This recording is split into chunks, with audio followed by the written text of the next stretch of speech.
방송을 통하여 교과 해설 새벽 말씀 묵상의 시간에 함께 하신 여러분 안녕하십니까? 지난 밤도 평안하셨습니까?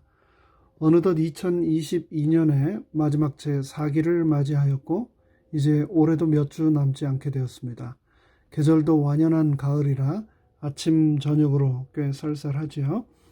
언론과 각종 보건기구에서는 다가오는 가을과 겨울에 독감과 특별히 코비드 변이가 기승을 부릴 것이라는 전망을 내놓고 있습니다. 아무쪼록 건강하시고 평안하시기를 기도드립니다. 말씀 묵상에 앞서 다 함께 잠시 머리 숙여 기도하겠습니다.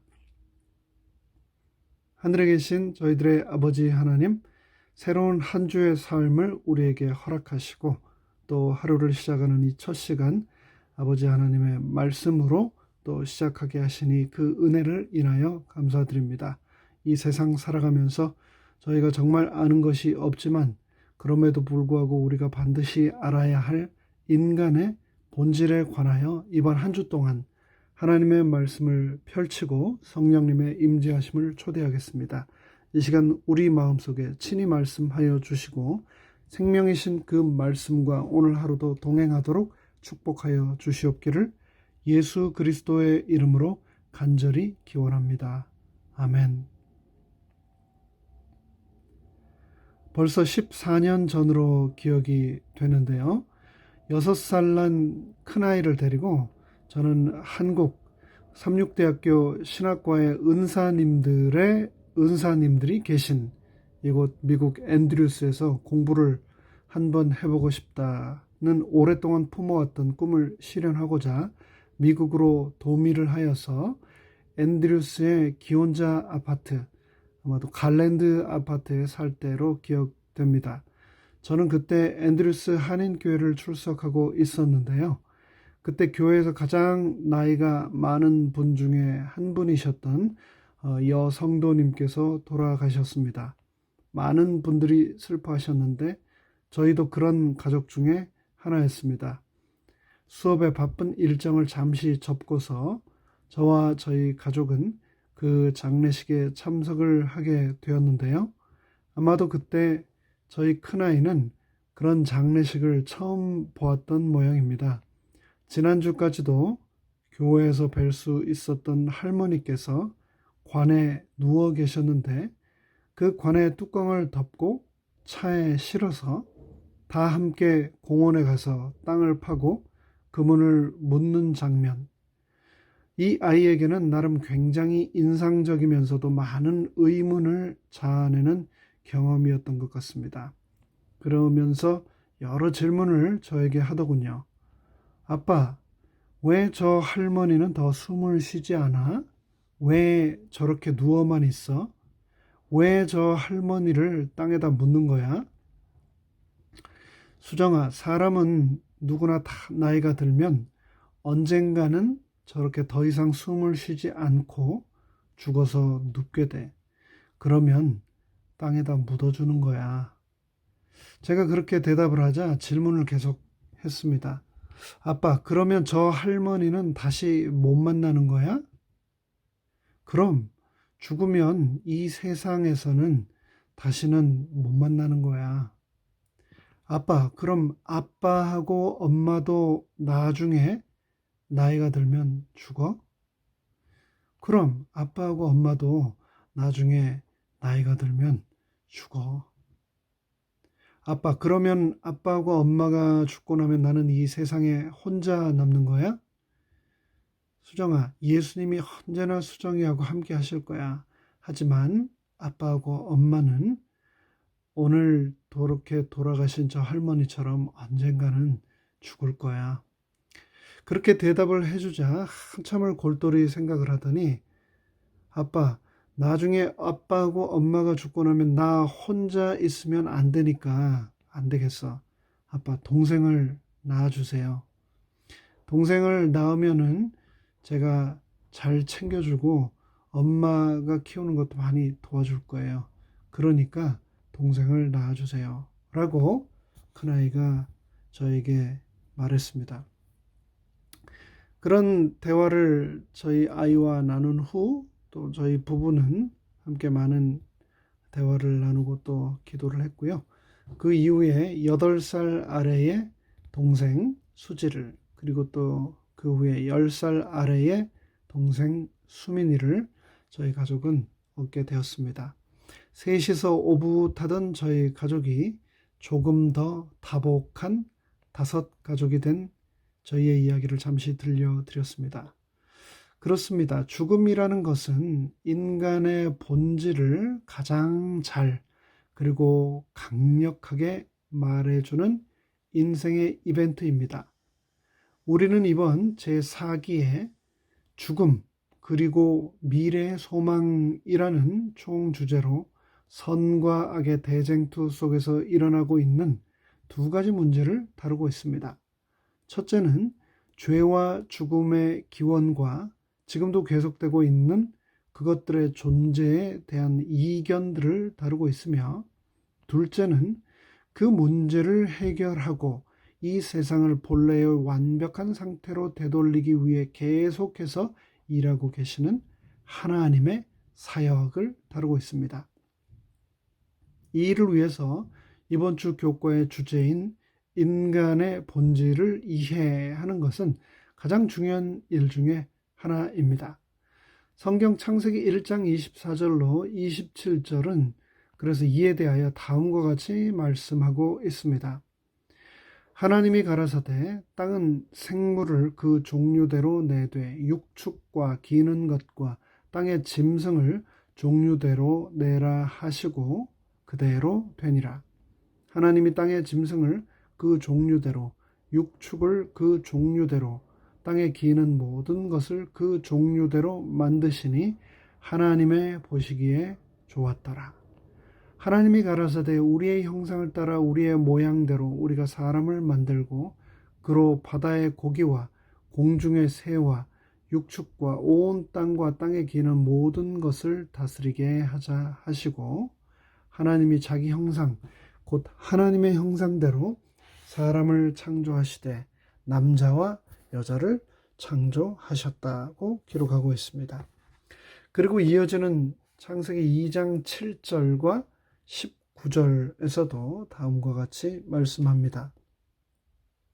여호와 하나님이 흙으로 사람을 지으시고 생기를 그 코에 불어 넣으시니 사람이 생령이 된지라. 여호와 하나님이 흙으로 각종 들짐승과 공중에 각종 새를 지으시고 아담이 어떻게 이름을 짓나 보시려고 그것들을 그에게로 이끌어 이르시되 아담이 각 생물을 일컫는 바가 곧 그 이름이라.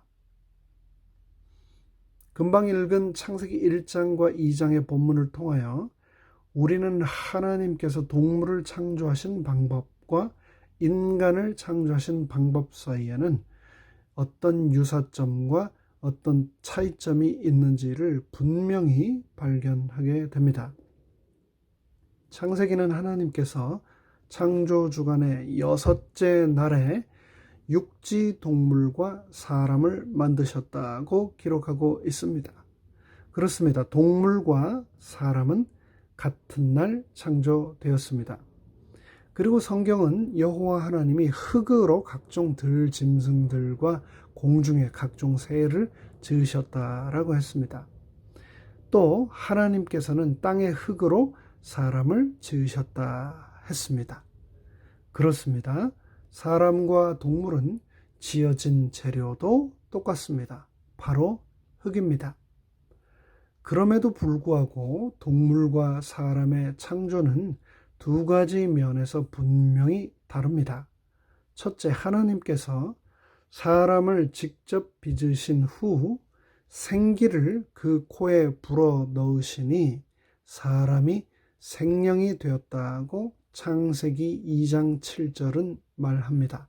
사람은 생령, 즉 살아있는 존재가 되기 전에 하나님께서 빚으신 육신의 모양을 갖추고 있었습니다.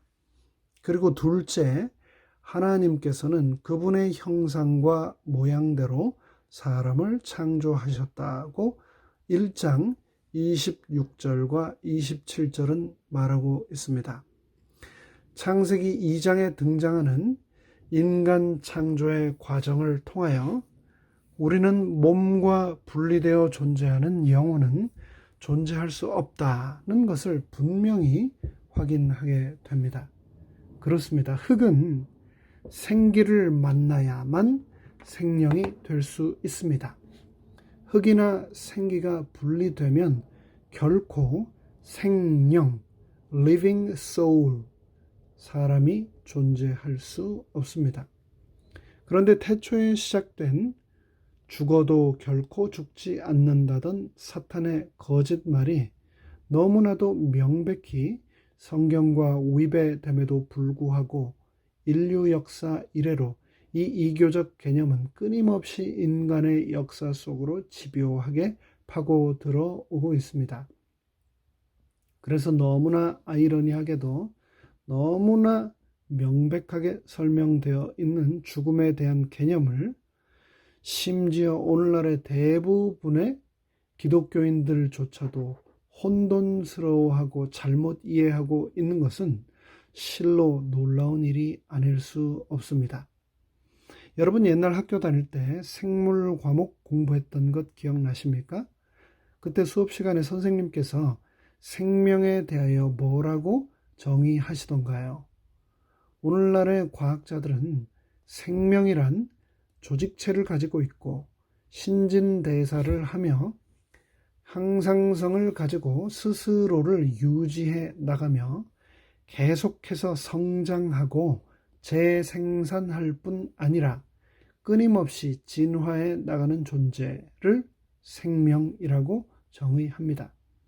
그런데 그것 가지고 생명에 대하여 온전히 다 설명했다고 우리는 결코 받아들일 수 없습니다.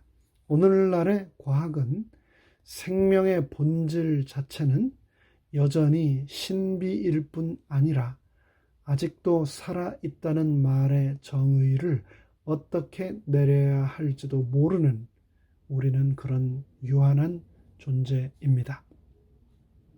제가 지금 살고 있는 이곳 뉴욕은 별명이 참 많기로 유명한 도시 중에 하나입니다.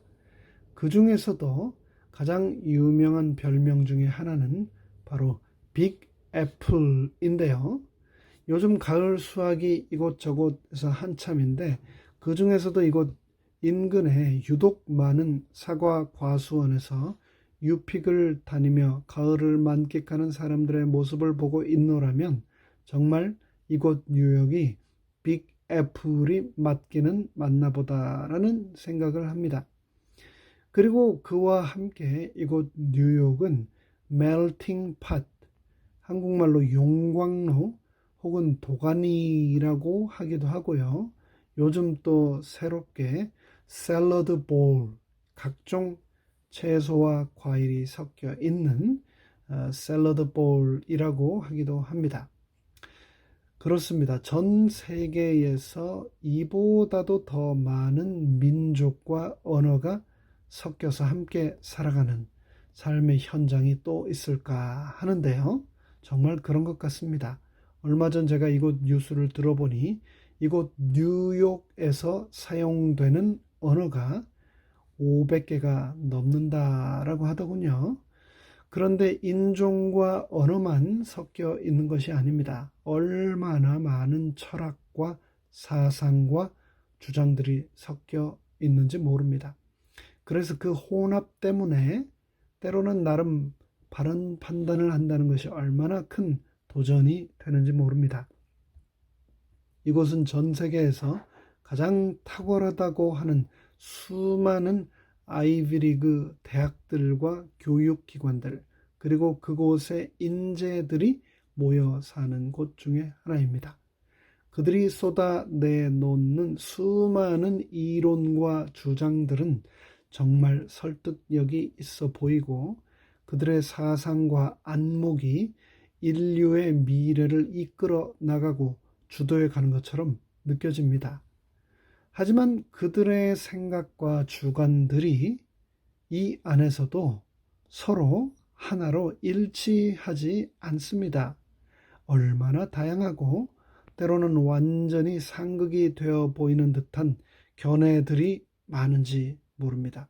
그래서 서로의 주장과 이론을 관철시키기 위해 얼마나 나를 세워가며 자신의 생각들을 펼쳐 나가는지요. 우리가 판단을 하는 데 있어서 우리를 진짜로 힘들게 하는 것은 선택할 답이 없는 것이 아니라 선택할 수 있는 답의 종류가 너무나 많다는 데 있습니다. 우리의 주관, 우리의 인생관, 가치관뿐 아니라 신앙에 있어서도 마찬가지입니다. 세상의 수많은 거짓, 잘못된 사상들과 진리를 가장 유사한 믿음과 가르침들 때문에 우리의 분별력이 흐리게 될 때가 수도 없이 많습니다.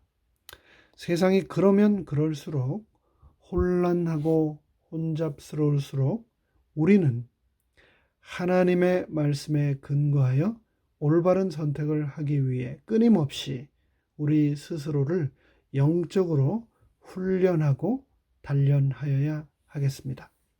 이번 제3과의 레슨을 통하여 인간의 본질을 온전히 우리 스스로 이해할 뿐 아니라 필요한 사람들에게 쉽고 선명하게 잘 설명할 수 있는 우리 모두가 되기를 간절히 바랍니다. 다 함께 머리 숙여 기도하겠습니다.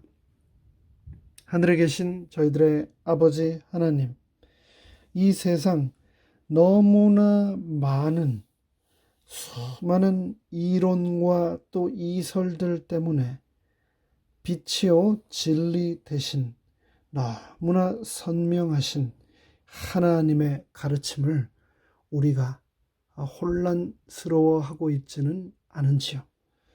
우리 삶을 통하여 오늘 하나님께서 주신 참 인간의 본질, 하나님의 불어 넣어주신, 우리에게 넣어주신 그 호흡, 생기 없이는 우리가 단 한순간도 온전히 존재할 수 없는 그런 존재, 그런 사람임을 기억하고 오늘도 아버지 하나님의 호흡과 생기를 가까이서 느끼며 살아가는 우리 모두가 되도록 축복하여 주시옵기를 예수 그리스도의 이름으로 간절히 축원하옵나이다.